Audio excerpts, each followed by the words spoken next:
Muy bien, mis hermanas, las saludo con la paz del Señor. Es una gran bendición poder estar acá de nuevo. Comenzamos esta otra parte ya del semestre. Miren, mis hermanas, les va quedando súper poquito para su graduación. Así que, primero que todo, las animo. Las animo a seguir adelante, a no desistir. Las animo a que le pongan ahí todo el empeño, a que le pongan todas las ganas, a buscar del Señor, cierto, que es nuestro mejor ayudador, nuestro mejor quien nos guía, cierto. Su palabra dice que el Espíritu Santo está ahí para ayudarnos en todas las cosas, para enseñarnos todas las cosas que Dios nos ha hablado. Así que ante cualquier duda no hay mejor maestro que el Espíritu Santo. Muy bien, así que mis hermanas, una vez más las animo y un gusto poder estar con todas ustedes. Les mando un gran abrazo, un saludo y que Dios las bendiga. Así que lo que nos convoca hoy es, como aparece ahí en el título, cómo fundar y establecer iglesias. Y antes de partir, ¿cierto? Vamos a estar orando al Señor. Amén. Así que le invito a que ahí a donde están puedan inclinar su rostro. Amado Dios, buen Padre Celestial, te adoramos, te bendecimos y te damos gracias. Tú eres bueno, Señor. Tú eres maravilloso, digno de adorar y de alabar. En esta hora te damos gracias por poder comenzar este segundo semestre ya.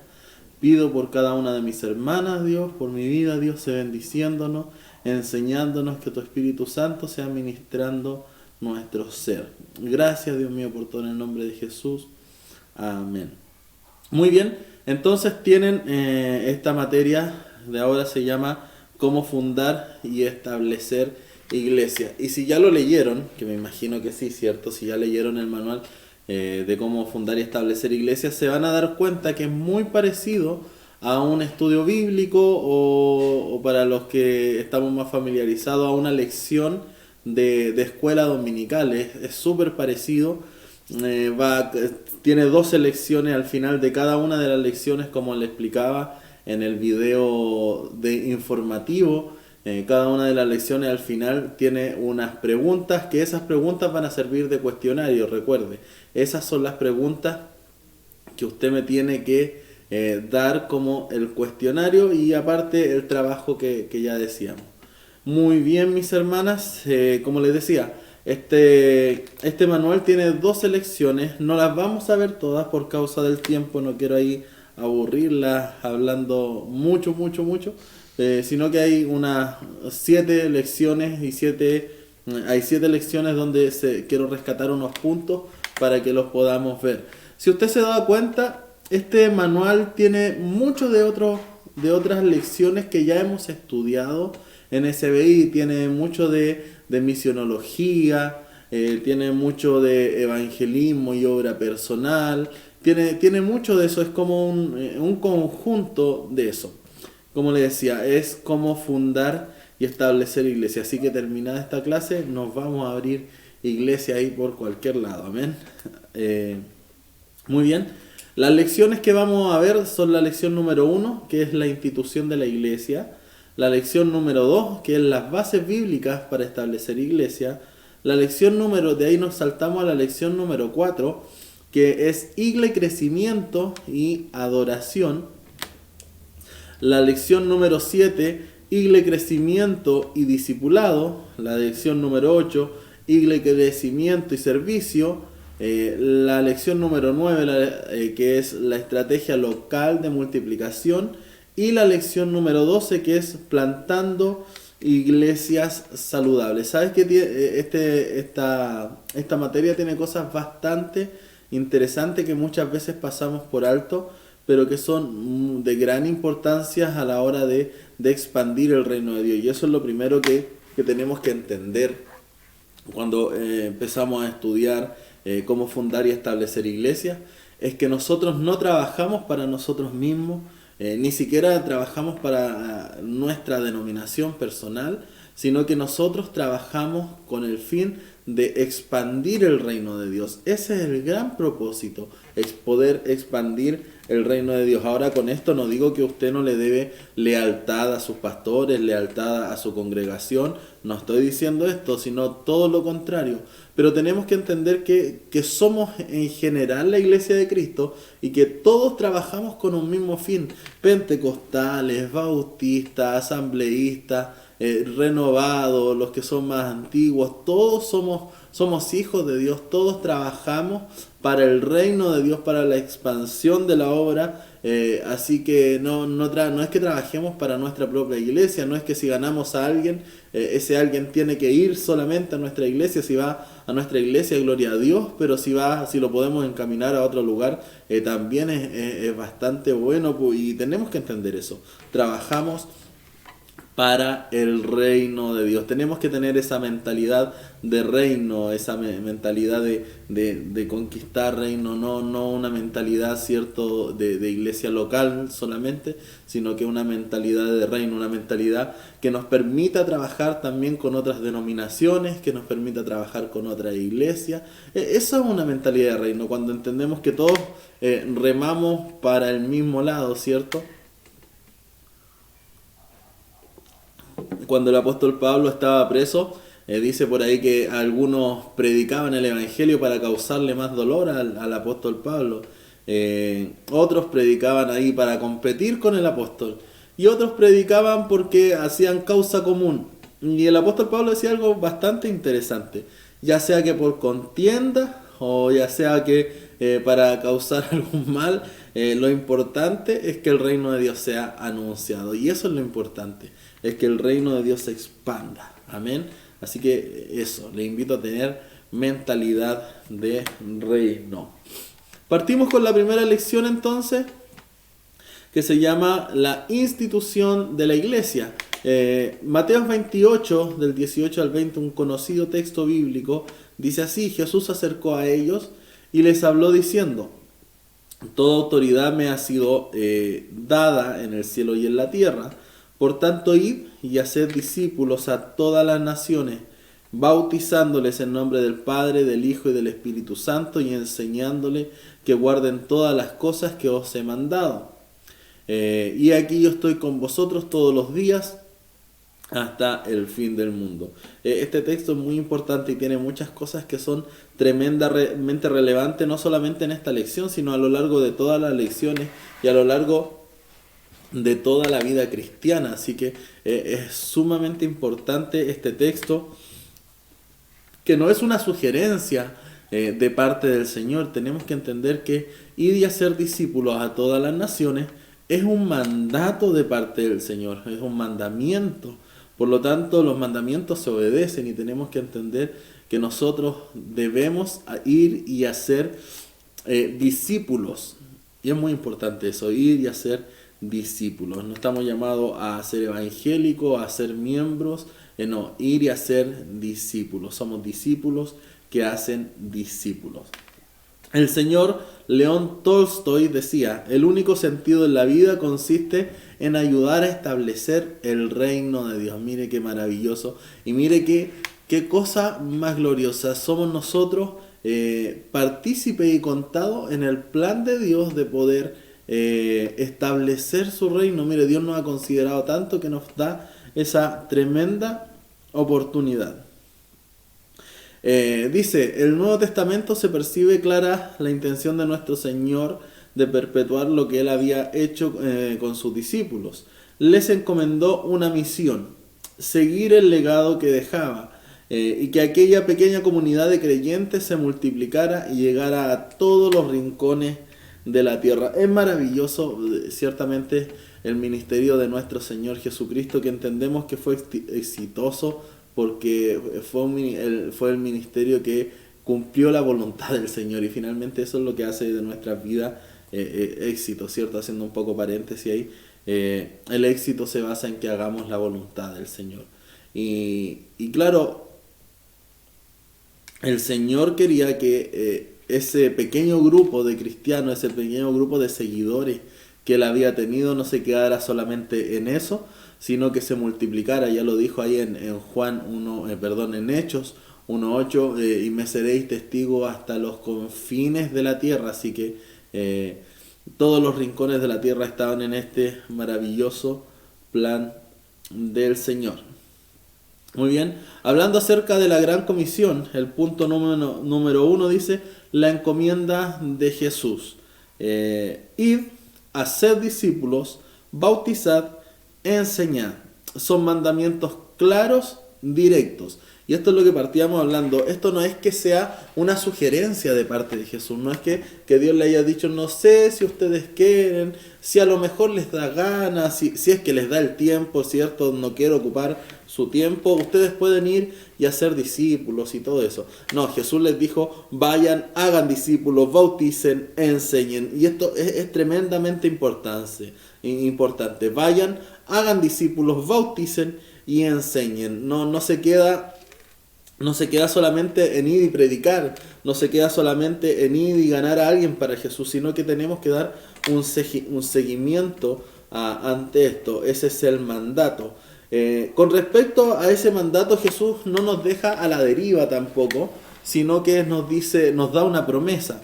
Ya, los discípulos no estarían solos en este cumplimiento. Mateo 28:20b dice Jesús, que no les dijo buena suerte, él dijo vamos juntos, amén. El texto del inicio decía, y aquí yo estoy con vosotros todos los días hasta el fin del mundo. No les dijo, chiquillos, vayan, prediquen, evangelicen, hagan discípulos, bautícenlos y que les vaya bien. Buena suerte, no les dijo así Jesús. Le dijo, yo voy a estar con ustedes. Por lo tanto, tenemos la promesa de Jesús que en este mandamiento que Él nos da, Él va a acompañarnos. La razón de ser de la iglesia es el cumplimiento de la gran y única comisión encomendada por el mismo Señor. Esa es la razón de ser la iglesia, de la iglesia, es cumplir esta gran comisión. Como segundo punto aparece acá la gran responsabilidad. Y número 1 dice, la responsabilidad nuestra es involucrarnos en el proceso. Nuestra gran responsabilidad es involucrarnos activamente y colaborar con Dios en su propósito. Rick Warren, en su libro Una iglesia con propósito, lo expresa de esta forma. No es nuestra responsabilidad crear olas de crecimiento, sino reconocer de qué manera Dios está obrando en el mundo y unirnos a Él en ese esfuerzo.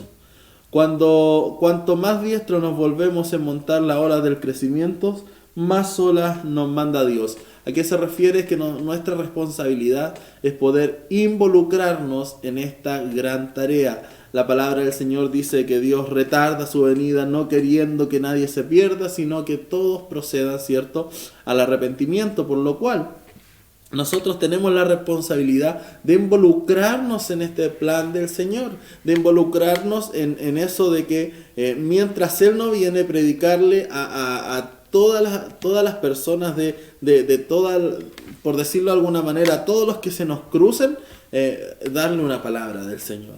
¿Ya? Esa es nuestra responsabilidad. Hay otra cosa que el punto número 2 dice, la iglesia no es una organización, es un organismo vivo. Sí es un organismo vivo, claro, a pesar de que por definición no es una organización, legalmente sí lo es, ya, pero vamos a hablar algo más allá de los términos legales, sino que basándonos en lo que la Biblia dice. Por lo tanto, entendemos de que la iglesia es un organismo, y al decir organismo decimos que es algo que está vivo, algo que tiene vida, ¿ya? La iglesia es un organismo vivo diseñado por Dios para crecer y multiplicarse. Es responsabilidad de cada creyente involucrarse activamente en lo que está haciendo, en lo que Él está haciendo en estos últimos tiempos.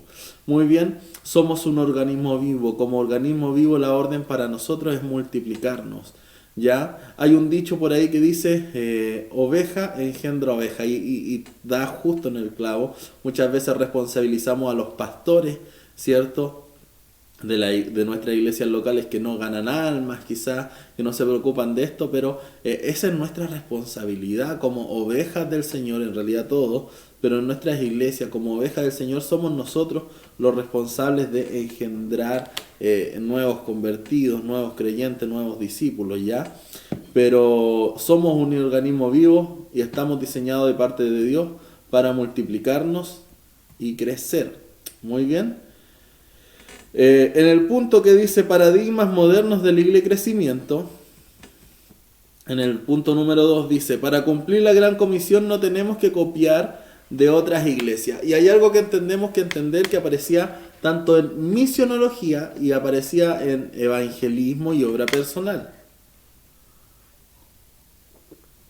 Habían tipos de evangelismo. Uno de los tipos de evangelismo era evangelismo universal, que es un tipo de evangelismo que digamos que si resultó en un lado, ellos creen que resultará en todos lados.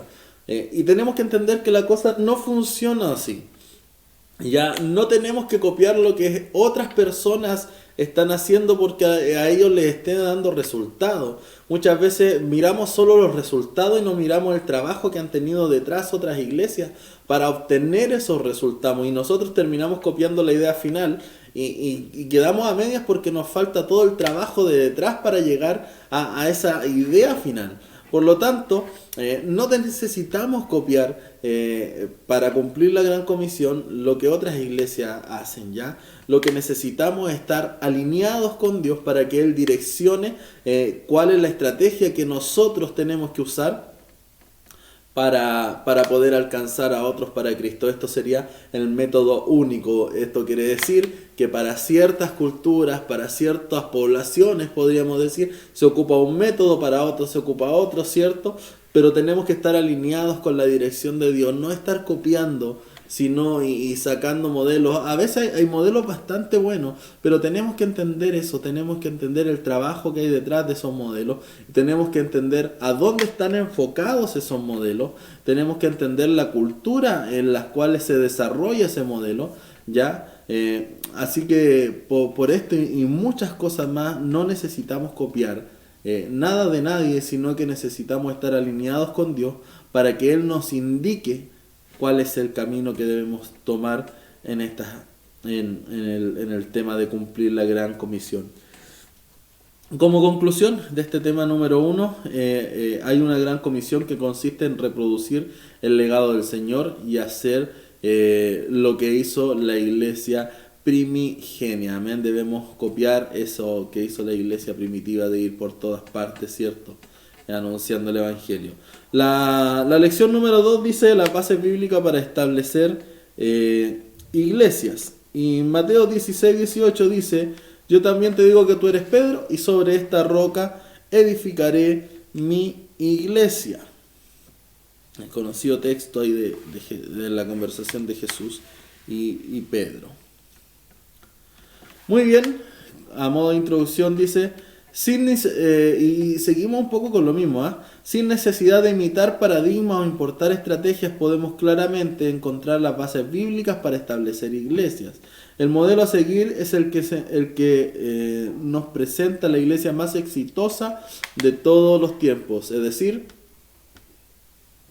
la iglesia que nació el día de Pentecostés. ¿Qué es la iglesia? Y debemos entender esto según el Nuevo Testamento. ¿Ya? Lo primero que hay que entender es que hay 3 propósitos principales por los cuales Jesús fundó y edificó la iglesia. El primero es dar el Evangelio a la humanidad, ejercer un ministerio en beneficio de la humanidad y trabajar como lo hizo Él para el engrandecimiento del reino de Dios. Es decir, es para predicar el Evangelio, para beneficiar a la humanidad y para trabajar para el reino de Dios. ¿Ya?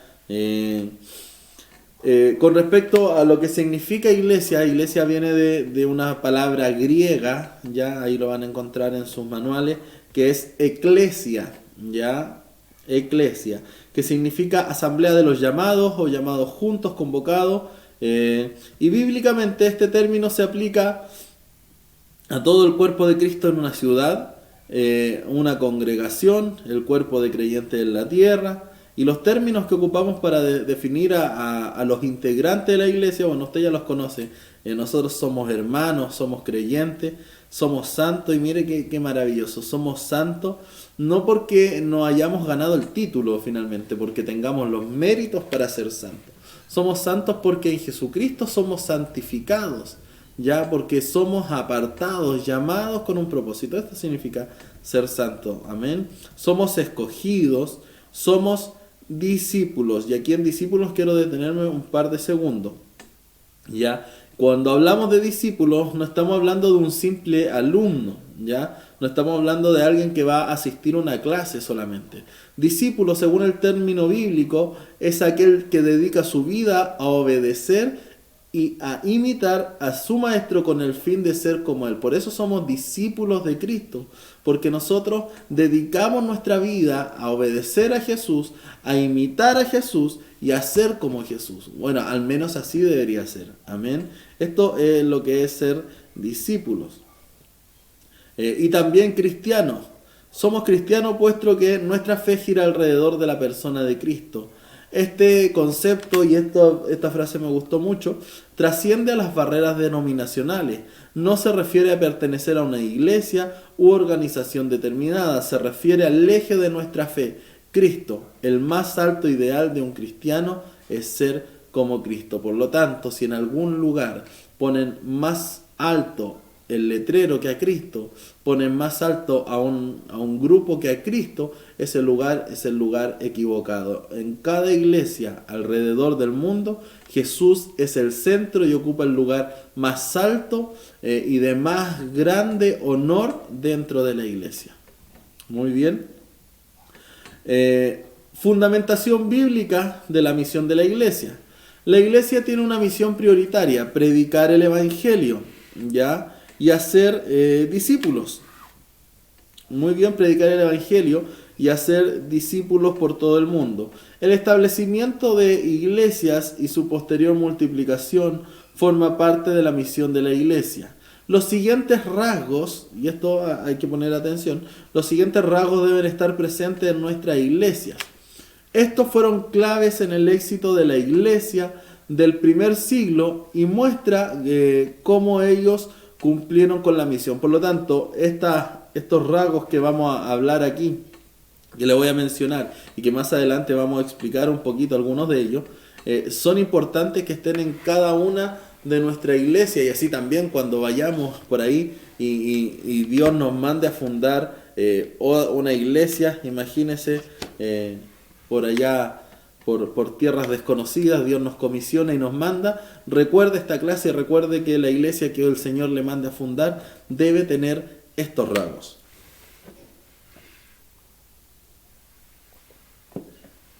Y el primer rasgo que esta iglesia debe tener es adoración. Ahora solo los voy a mencionar, más adelante hay algunos de estos que me interesa mucho destacar. No es que los otros no sean importantes, pero van ligados, ¿ya?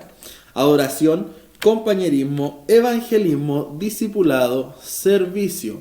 Ya, estos son cosas, son fundamentos bíblicos que debe tener la iglesia. La iglesia debe tener adoración, debe tener compañerismo, debe tener evangelismo, debe tener discipulado, debe tener servicio. ¿Ya? Hay algunos principios bíblicos también que son muy necesarios para que la iglesia crezca. Y estos son un liderazgo capacitador, ¿ya? Y esto es muy importante y quiero hacer un pequeño alto acá. El líder de iglesia debe trabajar mirando hacia el futuro. Amén. No debe trabajar solamente para sí, sino que debe trabajar pensando en la continuidad del ministerio, pensando que alguna vez él ya no va a estar y tiene que dejar a alguien encaminado. Fue así que lo hizo Jesús.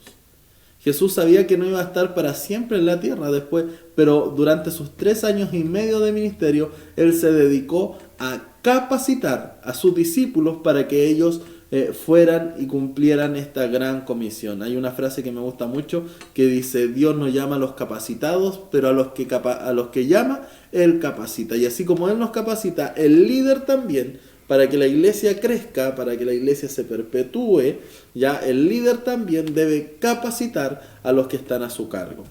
Así que usted que es el líder, ya, usted tiene que tener en cuenta esto. Usted tiene la responsabilidad de seguir capacitando a alguien para que éste después tome su lugar. Mire qué lindo.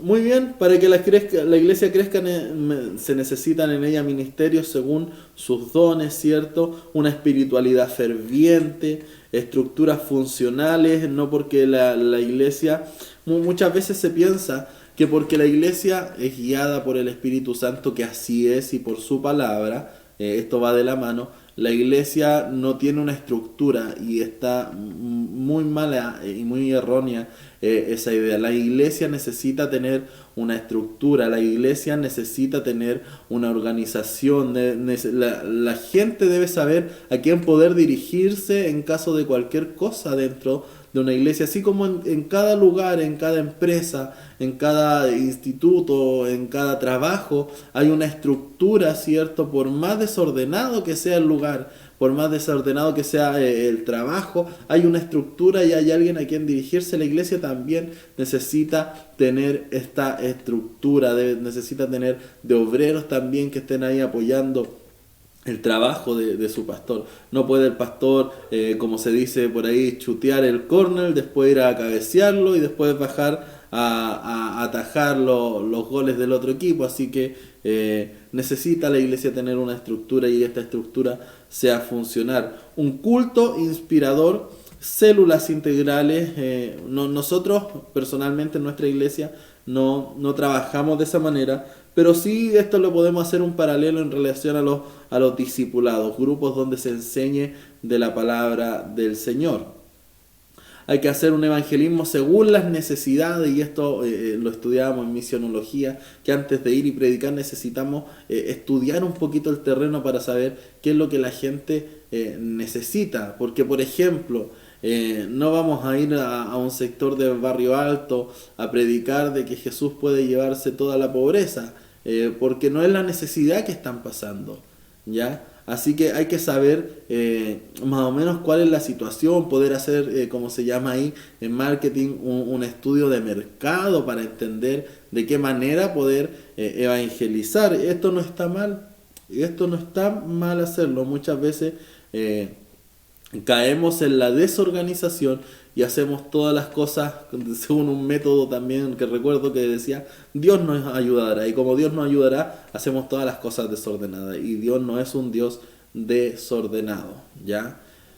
Y también la iglesia necesita, para crecer, tener relaciones afectivas. Hay algo importante que dice aquí, que dice: la iglesia necesita crecer con fuerza a través de la adoración.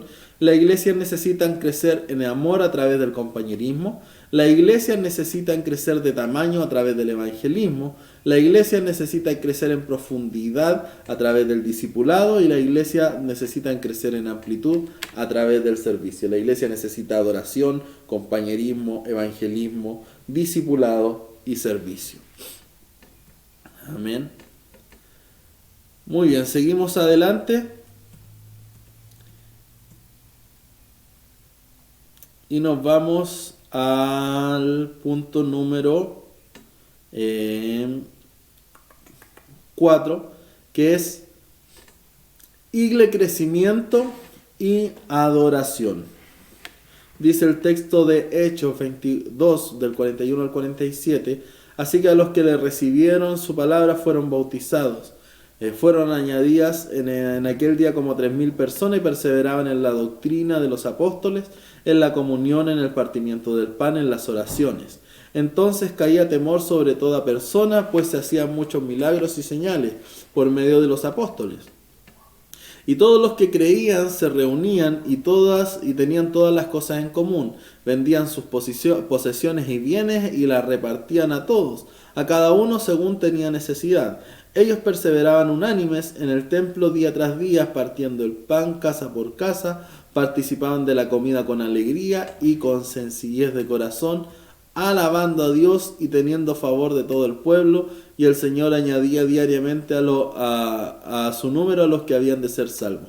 Cuando uno lee este texto, que es tremendamente fuerte, uno dice, ¿qué le pasa a la iglesia de hoy? Bueno, entendemos que estamos en los últimos tiempos, pero hay algo que esa iglesia en particular tenía, y era que era una iglesia espiritualmente ferviente. Muy bien, hablando acerca del libre crecimiento y la adoración, lo primero que vamos a ver, el primer punto que dice la adoración como un principio básico de una iglesia saludable. La adoración ferviente es el primer propósito ministerial que debemos edificar equilibradamente. Es un hecho claramente establecido que el Señor busca adorador. El texto dice, más la hora viene y ahora es. Esto en el contexto de la conversación, ¿cierto?, de Jesús y la mujer samaritana, cuando la mujer le decía, no, pero hay que adorar en este monte y ustedes adoran allá, y Jesús le desarmó todo su argumento, dice, no, si no importa el monte, viene la hora y la hora es ahora, donde Dios busca a verdaderos adoradores. Cuando Jesús habla esto se está refiriendo al tiempo presente, al tiempo de la gracia, la cual se estaba introduciendo en la historia durante el ministerio terrenal de Jesús. La gracia iba a proveer una nueva generación de verdaderos adoradores, los cuales bajo el fluir del Espíritu Santo se levantarían para glorificar a Dios con devoción e integridad, ya no con los sacrificios religiosos del Antiguo Testamento, como bien expresa la carta a los hebreos. En el Antiguo Testamento la adoración era a través de sacrificios, ¿cierto? Era a través de todas estas cosas, pero Dios estaba buscando ahora verdaderos adoradores que le adoraran en espíritu. Amén. Con respecto a la adoración debemos entender algunas cosas, y es que la adoración va más allá de ciertos cantos o géneros musicales. La adoración, mis hermanas, lo primero que le voy a decir que no tiene que ver con canción alguna. ¿Ya? La adoración no tiene que ver con canción, la adoración no tiene que ver con música, con melodías, la adoración no tiene que ver con nada de eso, y eso viene a ser como una extensión más de la adoración. Por lo tanto, si la música, si los cantos y todo eso es una extensión, debemos tener algo fundamental antes de llegar a la música, de llegar al canto. Cuando vemos a Caín y a Abel ofreciendo sacrificio a Dios, dice la palabra del Señor que Dios miró con agrado a Abel y a su ofrenda. Por lo tanto, hay algo que tenemos que tener en cuenta. Los primeros que debemos agradar al Señor, antes que nuestra canción, antes que todo lo que hagamos, somos nosotros. Si nuestro corazón no está agradando a Dios, Dios tampoco va a mirar con agrado nuestra ofrenda. Amén.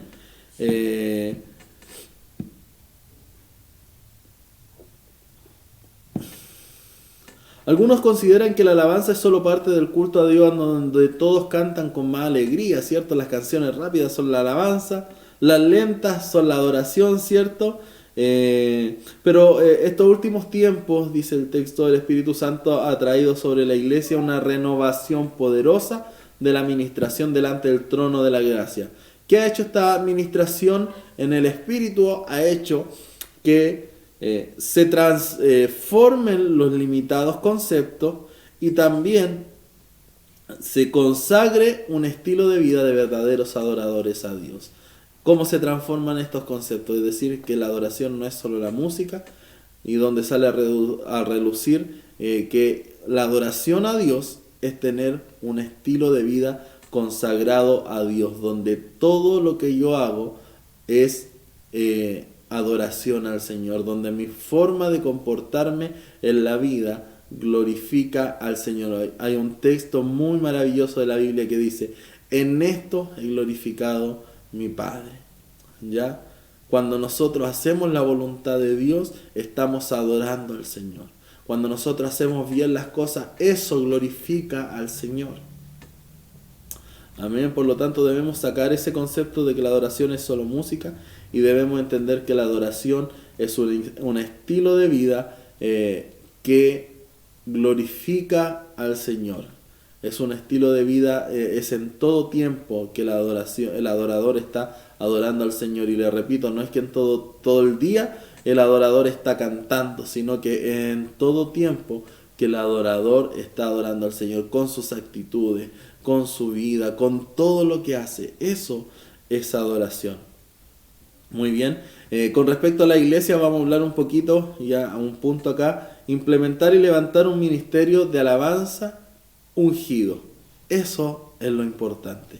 La iglesia no necesita músicos, ¿ya? La iglesia necesita adoradores. Mire, los músicos tocan para ellos, tocan para su aplauso personal, tocan para que los miren, tocan para que sentirse mejor, para sentirse más grande, para sentir que saben hacer las cosas.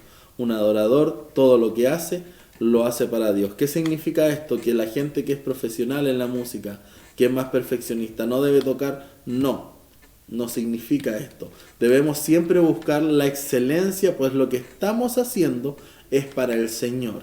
Y el Señor a nuestras vidas nos da lo mejor. Por lo tanto, nosotros somos responsables de dar lo mejor de nuestra vida al Señor. ¿Qué significa eso? Me pongo yo como ejemplo. Si yo toco guitarra, ¿cierto? ¿Qué significa? ¿Que tengo que mejorar o da lo mismo como toque total es para el Señor? Significa que yo tengo que mejorar porque siempre tengo que darle lo mejor al Señor, lo mejor de mi vida, lo mejor de mi esfuerzo. Si Él puso un talento en mis manos, necesito yo poder perfeccionar eso. No es que yo vaya a sorprender a Dios con las cosas que hago.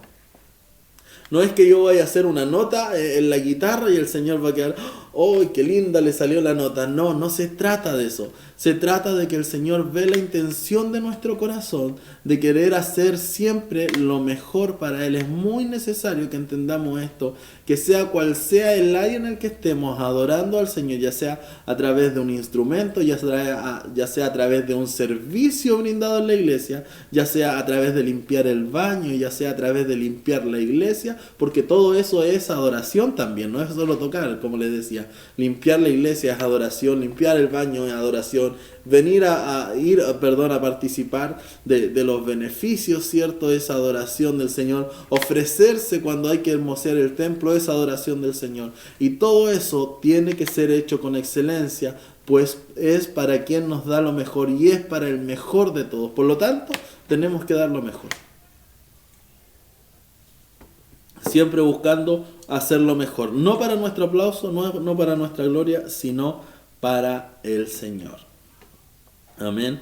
Y a través de eso, nosotros poder también guiar a los demás a un lugar de intimidad por Dios.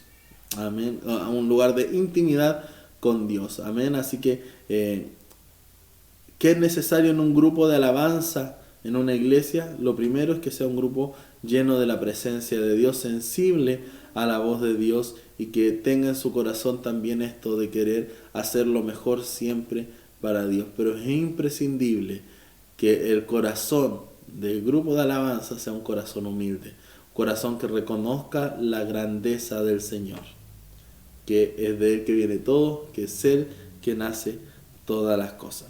Y necesitamos celebrar cultos inspiradores que glorifiquen a Dios. Y aquí de nuevo algo que mencionaba más arriba es que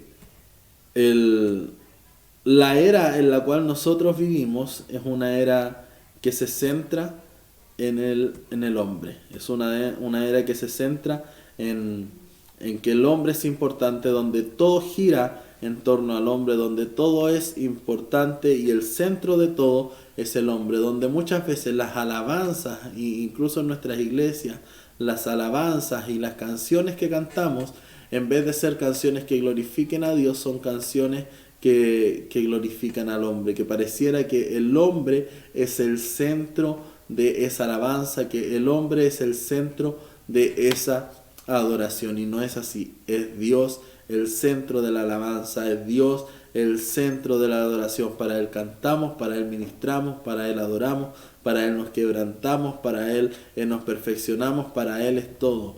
La alabanza y la adoración es para el Señor.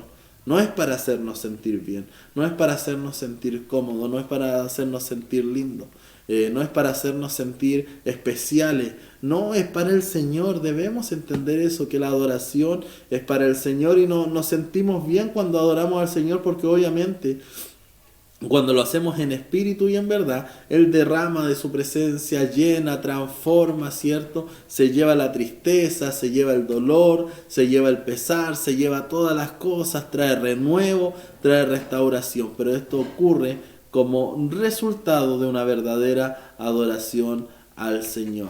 No como una canción que toque nuestras emociones, sino como resultado de la verdadera adoración al Señor, donde Jesucristo siempre debe ser el centro. Muy bien. Iglesia Crecimiento, punto número 7, ya para ir avanzando un poquito más rápido. Iglesia Crecimiento y discipulado. El texto bíblico dice, id y haced discípulos, ¿cierto? En Mateo 18, 19 al 20. La lección anterior a esta era Iglesia Crecimiento y Evangelismo. ¿Y por qué no quise tocar evangelismo? Porque creo que con discipulado se complementa esa área. Y creo que el evangelismo sin el discipulado no es efectivo. Es una tremenda irresponsabilidad de parte de nosotros ganar a alguien para Cristo y no discipularlo. Porque el Señor nos dijo que vayamos y hagamos discípulos. ¿Ya? Lo que significa que si nosotros ganamos a alguien para Cristo, tenemos el deber, la obligación de encaminar a esa persona en los caminos del Señor, de enseñarle por lo menos las doctrinas básicas de la fe, encaminarla a través de la palabra y encaminarla a través de nuestro ejemplo. Todos los cristianos deben ser discipuladores. Todos, por supuesto, somos primero discípulos y continuamos siendo discípulos durante toda nuestra vida. Pero debe llegar el momento cuando crezcamos y dejamos de ser solo aprendices para convertirnos en maestros de otros. Debemos convertirnos en maestros del otro. En el punto, el verdadero concepto del discipulado, el punto número 2 dice, el verdadero concepto del discipulado, el discipulado real es más que una clase. Y esto es bastante importante y ponga bastante atención. El discipulado real es más que una clase, es un proceso de formación para todo cristiano que nace de nuevo, quiere ser renovado por el Señor. Es una relación y una actitud para conservar la cosecha de los que vienen a Cristo. El discipulador debe estar comprometido por entero en la labor que realiza. Debe ser un ejemplo vivo para los creyentes que están bajo su cuidado espiritual. La salud del cuerpo de Cristo depende de la calidad de vida cristiana que poseen sus miembros. Entonces, ¿qué es lo que está diciendo aquí? Que el discipulado no es una mera clase y el discipulador no es solamente un profesor, ¿ya? El discipulado es más allá que solo una clase, es un proceso formativo para todo cristiano. Y quien está a cargo de esto, quien es discipulador, quien está enseñando, que somos todos nosotros, ya quienes ganamos a alguien para Cristo y lo debemos encaminar, no solamente somos un profesor, todos nosotros somos un ejemplo y un guía también para quien estamos enseñando. Por lo tanto, debemos, esas palabras que enseñamos debemos vivirlas. En relación al discipulado, lo importante del discipulado es que el carácter de Cristo debe ser forjado en el discípulo. No es nuestro carácter, no es nuestra manera de pensar lo que debemos traspasar al nuevo convertido, ¿cierto? Sino que es el carácter de Cristo que está en nosotros, ¿cierto? Que está siendo cada día perfeccionado, el que debe ser implantado también en el nuevo convertido. Ese nuevo convertido no debe parecerse a nosotros. Ese nuevo convertido debe parecerse a Cristo, así como nosotros también intentamos parecernos a Cristo.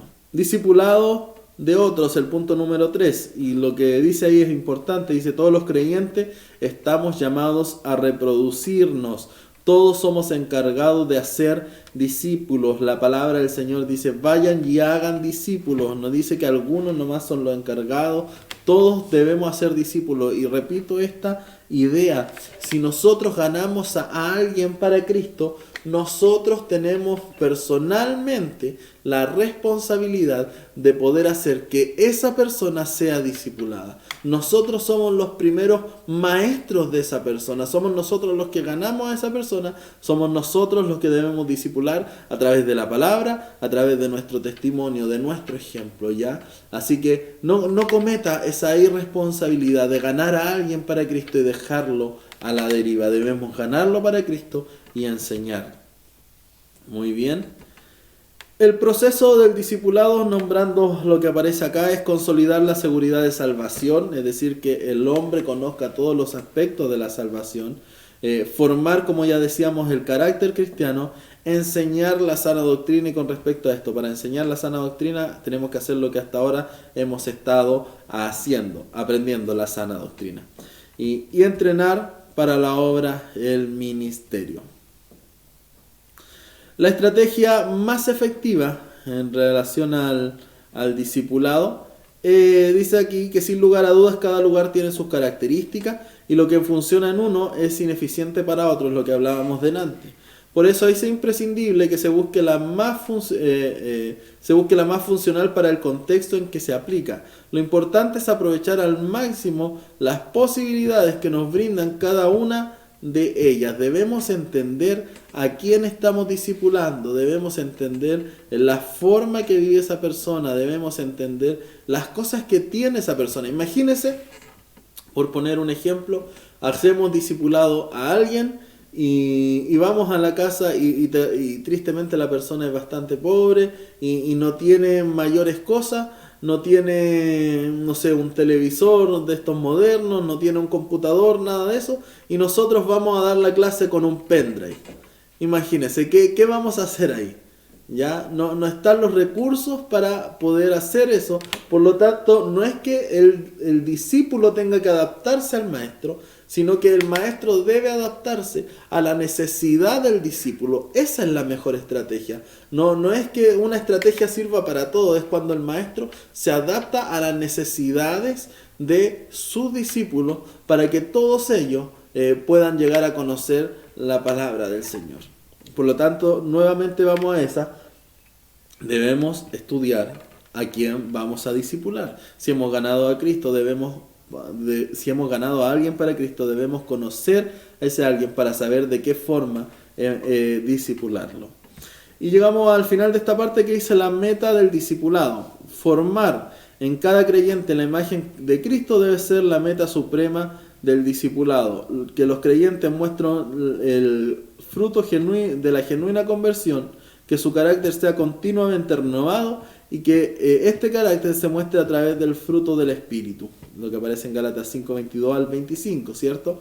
En una iglesia saludable, la madurez cristiana se alcanzará mediante un discipulado profundo y eficaz. Así que, tremendamente importante el discipulado. Ya nos va quedando menos. La lección número 8 se llama Iglesia, Crecimiento y Servicio. 1 Pedro 4 del 10 al 11 dice: cada uno según el don que ha recibido, ministrelo a otros como buenos administradores de la multiforme gracia de Dios. Si alguno habla, hable conforme a las palabras de Dios. Si alguno ministra, ministre conforme al poder que Dios da, para que en todo sea Dios glorificado por Jesucristo, a quien pertenece la gloria y el imperio por los siglos de los siglos. Amén. Con un pensamiento que aparece: el trabajo de un siervo es hacer todo lo posible para que la vida sea más fácil para otros, para liberarlos a hacer todo lo que puedan ser. El primer interés de un siervo no es el mismo, sino los demás. Sin embargo, no estoy hablando de esclavitud. El servicio abnegado es una elección de amor que hacemos para ministrar a otros. Mire qué lindo, el servicio abnegado no es esclavitud, es una elección de amor, ¿cierto? El amor que tanto se habla en estos días, ¿cómo se demuestra? A través de el servicio. Muy bien, uno de los principios bíblicos, esto en el punto de implementación del servicio, que se debe avivar en la iglesia local, es precisamente el servicio. Para vivificar nuestras congregaciones podemos tener en cuenta las siguientes recomendaciones. Número 1, nuestra identidad como siervos. Y aquí esta está muy buena. Somos siervos de Dios. Recuerde eso. ¿Ah? ¿Somos hijos de Dios? Por supuesto que somos hijos de Dios. ¿Ah? Jesucristo pagó el precio por nuestra vida y ahí es donde debemos abrir nuestros ojos y tener suma atención. Jesucristo pagó un precio por nuestras vidas, lo que significa que Él nos compró. Por lo tanto, nosotros le pertenecemos. Nosotros no estamos para dar órdenes a Dios, no estamos para ser los dueños y señores, no somos los reyes, ¿cierto?, de la historia, somos siervos de Dios. Y es necesario que entendamos esto, y esa es nuestra identidad. Somos siervos y estamos hechos para servir. Hay un dicho que por ahí dice, aquel que no sirve, entonces no sirve. Lo segundo en relación a la implementación del servicio es que nosotros estamos creados para servir. Dios nos creó, redimió y llamó para cumplir un servicio especial para su gloria. El servicio es totalmente opuesto a nuestra tendencia carnal, ya que muchas veces estamos más enfocados en que nos sirvan que en servir. Hay algunas evidencias que hacen notar que el servicio que estamos haciendo a Dios es verdadero.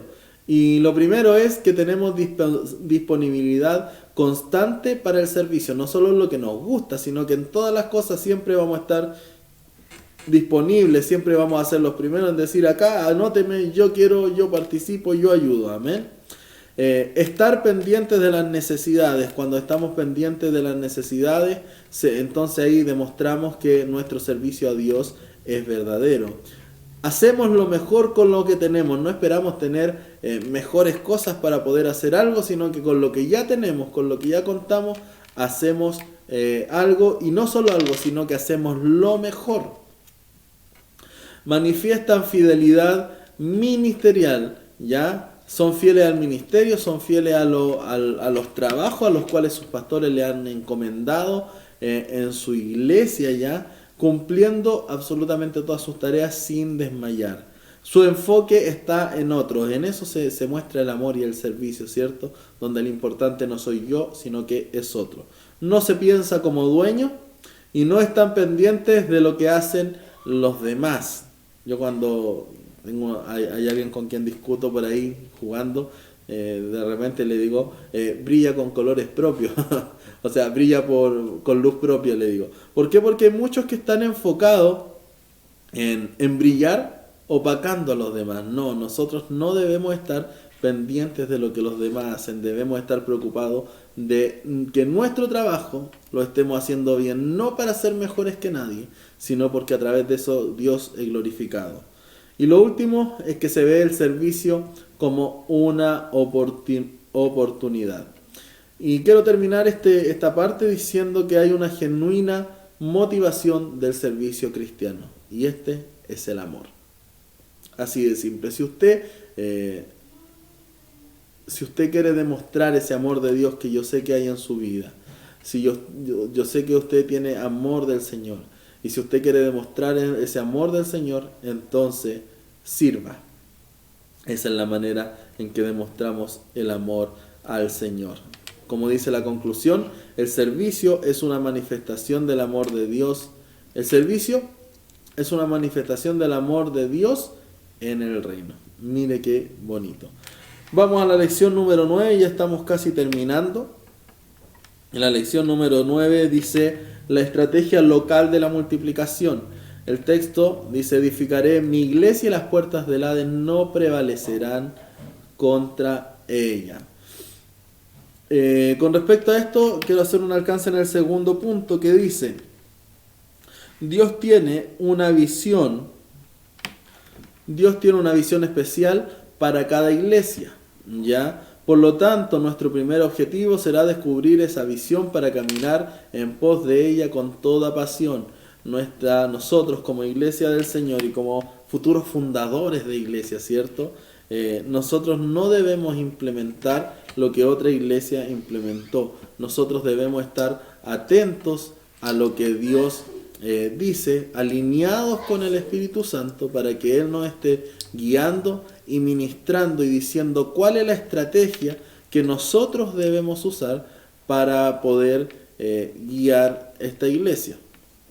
Muy bien, ya vamos quedando pocos, unos 5 minutos más y terminamos, mi hermana. Existen algunas motivaciones erróneas que pueden impulsar a una iglesia y que detienen el crecimiento y la multiplicación de esta.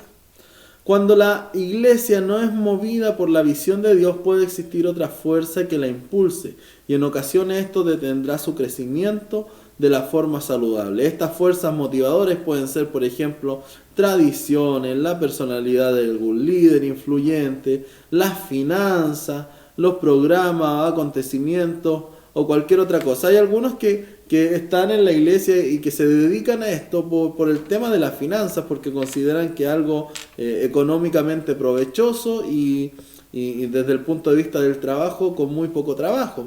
No sé qué clase de iglesias verán ellos, la verdad que están bastante alejados de la realidad. Hay otros que ven la iglesia solamente como un servicio social, y a pesar de que la iglesia cumple una gran labor social, más importante que cualquier otra institución, la iglesia no es servicio social.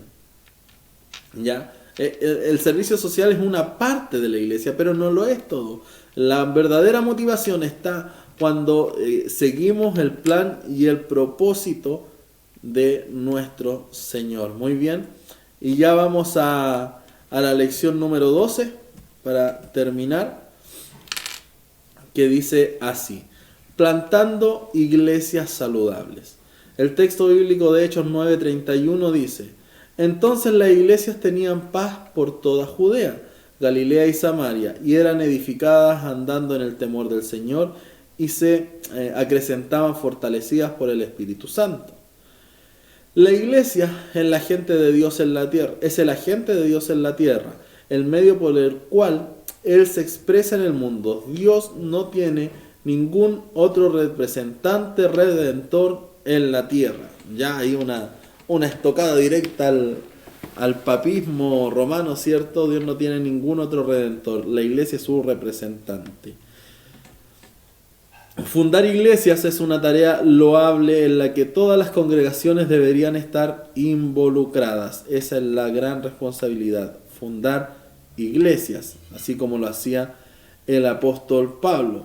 Las iglesias locales son esenciales para la vida del reino. El punto número 2 dice que la nueva vida en Cristo es una vida en comunidad. Dios no nos llamó a aislarnos, Dios no nos llamó a encerrarnos, Dios nos llamó a que cuando lo conozcamos, compartamos aquello que Él ha hecho por nuestras vidas. Como el día de ayer, el pastor hacía mención al endemoniado gadareno, ¿cierto? Que lo quería seguir a Jesús, y Jesús le dijo: no amigo, no, usted no me va a seguir ahora, usted va a ir a su aldea y le va a contar a todos las grandes maravillas de Dios.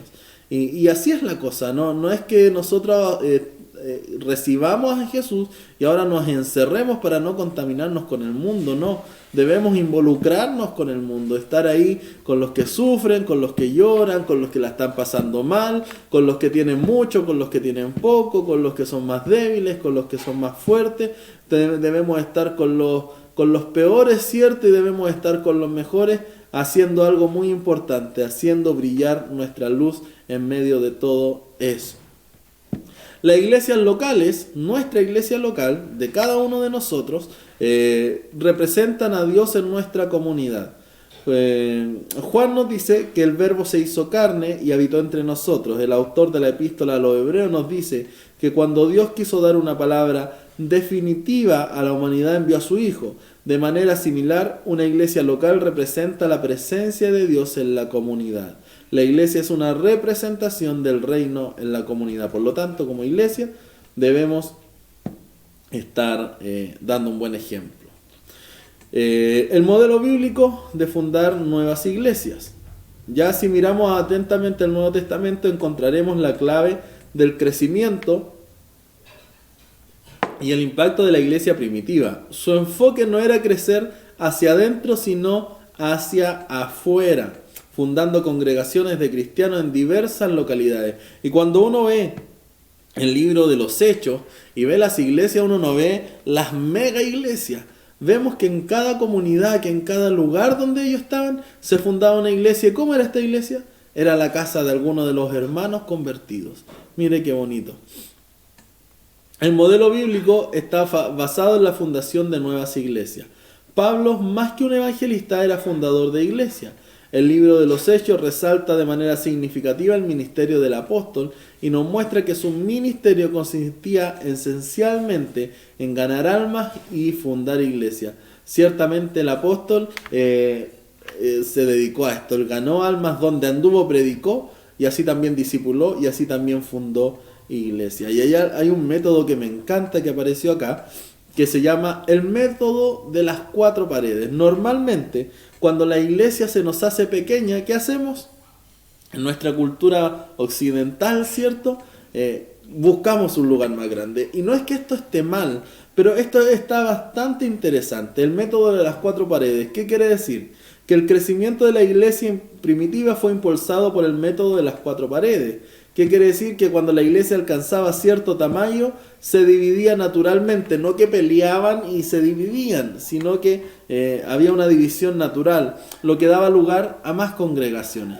¿Qué quiere decir? Imagínense, estamos en la iglesia acá de Ñuñoa y la iglesia de Ñuñoa ya se llenó, pero resulta que a la iglesia de Ñuñoa viene gente de Puente Alto, gente de La Pintana, gente de Pedro Aguirre Cerda, ¿cierto? Gente de distintos lados. Entonces, ¿qué pasaba cuando la iglesia ya se llenó? Entonces a misma gente que es de Puente Alto le tocaba abrir obra allá, la gente que era de Pedro Aguirre Cerda le tocaba abrir obra allá. Así que mire, es un método que creo que tenemos que analizar, que tenemos que pensar, porque lo importante, más que tener magnos edificios, lo importante es poder expandir el reino de Dios. Ahora no digo que no haya que ensanchar, ¿cierto? No haya que crecer también en el edificio, pero lo más importante es que más personas lleguen al conocimiento del Señor. Muy bien. Ya llegando al final, dice las iglesias que mejor crecen, y dice aquí las iglesias nuevas crecen más que las viejas. Y pareciera así como bastante fuerte, pero esto no está hablando en relación a la cantidad de años, ¿ya? Dice que está hablando en aquellas iglesias que son capaces de renovarse en relación a los tiempos sin dejar de lado la palabra del Señor. Y esto es importante. Y mire, demos un pequeño ejemplo. En los años 90, en nuestro país, ¿cierto? La gran forma de evangelizar, me acuerdo 95, ya que ahí yo ya era un pequeñito de 5 años tan solo. Me acuerdo que la iglesia en la que yo participaba todos los domingos hacía el punto de predicación y salían filas enormes, ¿cierto? Ahí tocando su banjo y su guitarra, y era una fiesta hermosa del Señor en la tarde. Ciertamente para esa época eso funcionó a la perfección. Después avanzó un poco más en el tiempo y vinieron las campañas evangelísticas, los impactos evangelísticos, donde ya la cosa se renovó un poco y con escenarios en la calle y con algo quizá un poco más elaborado, se llamaba la atención de la gente y gente recibía al Señor. Pero hoy día en la sociedad que vivimos, esto como que no es que no se da, sino que tenemos que entender los tiempos que vivimos y tenemos que estudiar todas estas cosas a la hora de poder evangelizar, a la hora de poder alcanzar. Y es por eso que dice que las iglesias nuevas crecen más que las viejas. No nos quedemos con una forma de hacer las cosas. Estemos siempre renovándonos, no saliéndonos obviamente de los márgenes bíblicos, no saliendo de lo que Dios nos dice que tenemos que hacer, ¿cierto? No cayendo en libertinaje, no cayendo en extremo, pero sí debemos renovarnos entendiendo, ¿cierto?, los tiempos que vivimos. Muy bien.